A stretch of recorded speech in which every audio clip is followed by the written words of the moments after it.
Here's why some people focus on paying off their home loan before their investment property loans. So a very common thing that people do is have their home loan on principal and interest and their investment properties on interest only. And I'm just going to explain some of the reasons why people do that. A principal place of residence loan is non-deductible debt typically. So that means that you're paying for it with after-tax dollars and there's no tax deductions on the interest.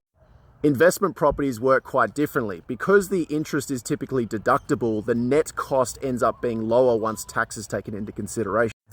So I'm just going to give you an example. Let's say you've got a principal place of residence loan and it's around 6%, and you've got an investment property loan that's 6.5%. Now, naturally, people would think we should pay down the investment property loans, right?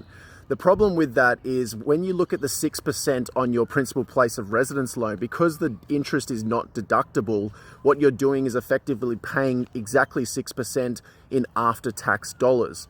Whereas your investment property, even though it's at 6.5%, if your marginal tax rate is at 37%, then the effective cost of that investment property is probably more likely to be about 4%.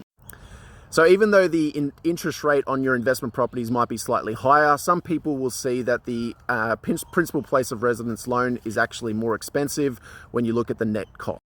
So just another way to look at when you've got both those types of property loans, principal place of residence and investment loans, how they can actually be affected in the net cost. But if you want to get something like that set up, just make sure you speak to a really good mortgage broker. If you need a recommendation, I've got plenty of good people to recommend you.